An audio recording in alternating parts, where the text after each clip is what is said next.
कबीरदास कहते हैं अति का भला न बोलना, अति की भली न चूक, अति का भला न बरसना, अति की भली न धूप। लेकिन केरल में यही अति मची हुई है।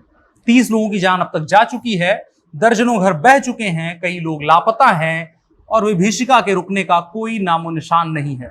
आज बड़ी खबर में इसी पर बात करेंगे, लेकिन उससे पहले मेरा परिचय। मेरा नाम है अनुराग मिश्रा और शुरू हो चुका है हमारा रोजनामचा जनता जंक्शन शो। सबसे पहले नजरें इन शॉर्ट पर।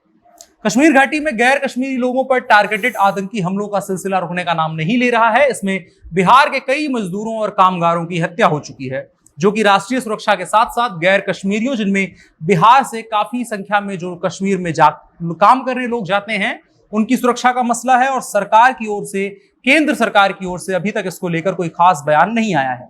बिहार के पूर्व मुख्यमंत्री जीतन राम मांझी ने भड़क करके कहा कि मोदी और शाह कश्मीर को बिहारियों के भरोसे छोड़ दें, 15 दिन में हम मामला सुधार देंगे। इसके अलावा बिहार की राजनीति में भी कश्मीर में हुई बिहारियों की हत्याओं को लेकर के तमाम बयानबाजी का दौर शुरू हो गया है।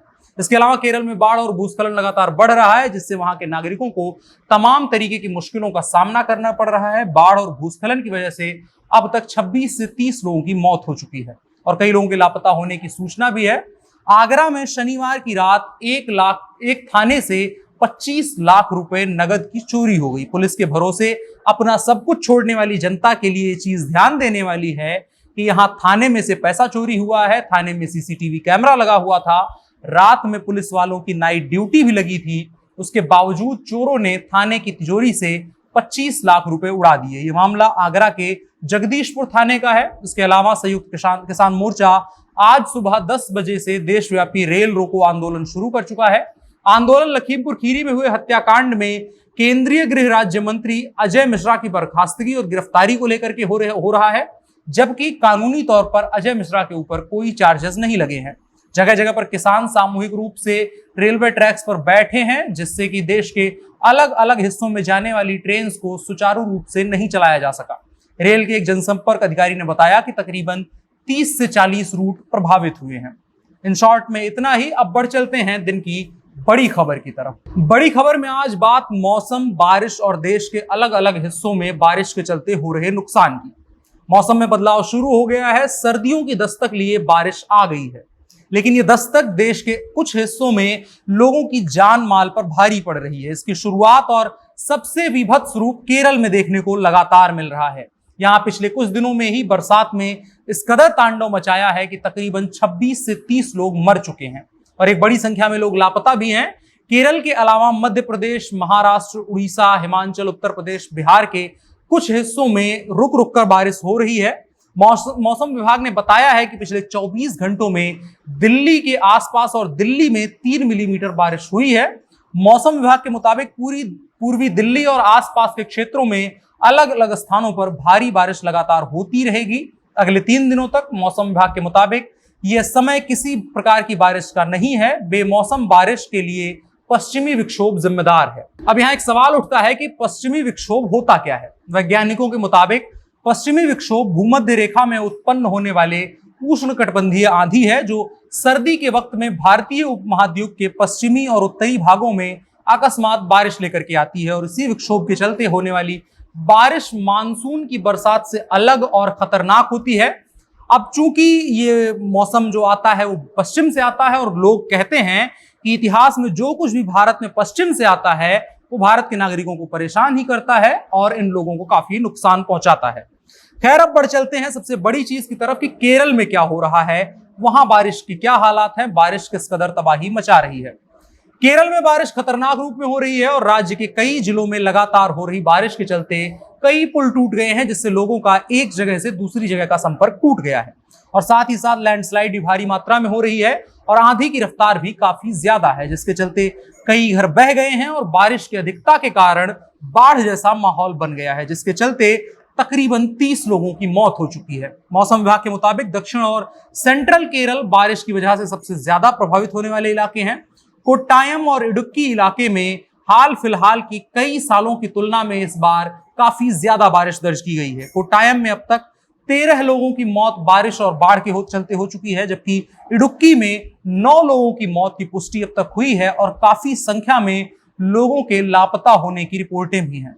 बारिश के कारण नदियां भी उफान पर हैं। मौसम विभाग के मुताबिक मीनाचल और मणिमाला नदियां अपने उफान पर हैं और उनका जलस्तर 40 फीट से भी ज्यादा ऊपर हो चुका है, जो कि खतरे के निशान से काफी ऊपर है और बांध की क्षमता के एकदम करीब पहुंच चुका है।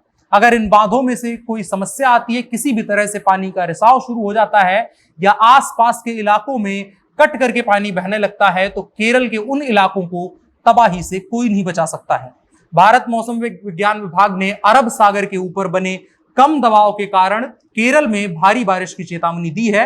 साथ ही तिरुवनंतपुरम, कोल्लम, कोट्टयम समेत लगभग 7 जिलों में 40 किलोमीटर प्रति घंटे की रफ्तार से भी ज्यादा की आंधी चलने और बिजली गिरने की संभावना व्यक्त की गई है। रेस्क्यू ऑपरेशन चल रहा है। वायुसेना लोगों की मदद करने की कोशिश कर रही है, जान माल की हानि को कम करने की कोशिश कर रही है, लेकिन मौसम में गड़बड़ी के कारण कई जगहों पर सारे संसाधनों की उपलब्धता, सेना की मुस्तैदी के बावजूद वायुसेना या कोई भी किसी भी तरह से लोगों की मदद नहीं कर पा रहा है। बहुत सारी नदियों के पुल टूट गए हैं, जिसके चलते बड़ी संख्या में गांव मदद से कट गए हैं, एक दूसरे से कट गए हैं। वायु मार्ग ही अब उनकी मदद का एकमात्र रास्ता बचा है, लेकिन आंधी के चलते और खराब मौसम के चलते वायुसेना कुछ नहीं कर पा रही है। ये सब कुछ शनिवार को विकराल रूप में पहुंच गया। वहां से शुरुआत हुई खतरनाक रूप में, जब सुबह पानी अचानक से बढ़ने लगा। सड़कों के ऊपर बने घरों में तकरीबन 12 फीट की ऊंचाई तक पानी भर गया और डरे सहमे लोग इधर उधर ऊंचाई वाले क्षेत्रों में छुपकर जान बचाने लगे। हालांकि अभी निचले इलाकों में रहने वाले लोगों को सुरक्षित इलाकों में लगभग भेज दिया गया है। उनको आसपास बने सरकारी भवनों में शरण दी गई है।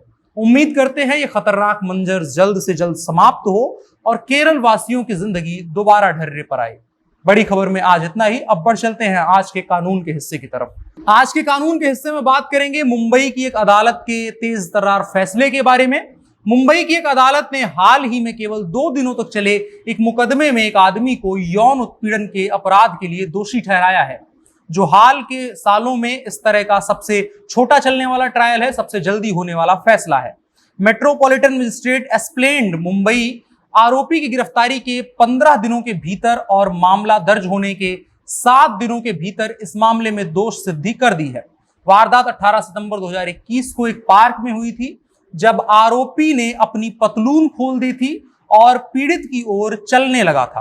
पीड़ित ने पहले आसपास के लोगों से मदद मांगी, लोगों ने मदद करी, उस आरोपी को पकड़ा गया और उसके बाद पीड़ित ने पुलिस से मदद मांगी। पुलिस ने आरोपी को हिरासत में ले लिया और उस पर मामला दर्ज किया गया। जांच अधिकारी ने घटनास्थल का दौरा करके 2 गवाहों के बयान भी दर्ज किए।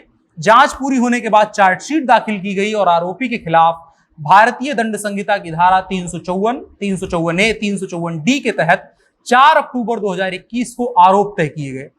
354 जो कि हमले की धारा है, 354A यौन उत्पीड़न की धारा है, 354D पीछा करने की धारा है, गैर इजाजतन।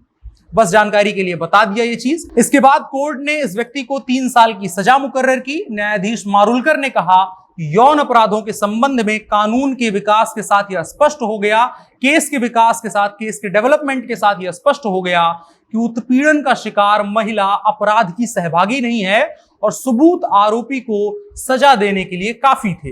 कोर्ट ने आगे कहा, यौन हिंसा एक अमानवीय कृत्य होने के अलावा एक महिला की निजता के अधिकार पर एक गैर कानूनी घुसपैठ है। आज के कानून के हिस्से में इतना ही। अब बढ़ चलते हैं कार्यक्रम के आखिरी हिस्से की तरफ, जो है नसीहत। आज की नसीहत शहादत हसन मंटो साहब की एक लाइन है। वो कहते हैं, मजहब जब दिलों से निकलकर दिमाग पर चढ़ जाए तो जहर बन जाता है। मजहब आपका निजी मामला है और वो एक काफी पवित्र चीज है। उसको सड़क पर भोंडा प्रदर्शन ना करें, उसकी कुत्सित चीजों का, उसके जहर का प्रचार प्रसार सड़क पर ना करें। अपने और अपने लोगों के लिए, अपने आसपास रहने वाले लोगों के लिए, अपनी समाज की भलाई के लिए। फिलहाल के कार्यक्रम में इतना ही। बाकी मौज करिए, कल फिर मुलाकात होगी। तब तक के लिए हमें दीजिए इजाजत। शुभ रात्रि।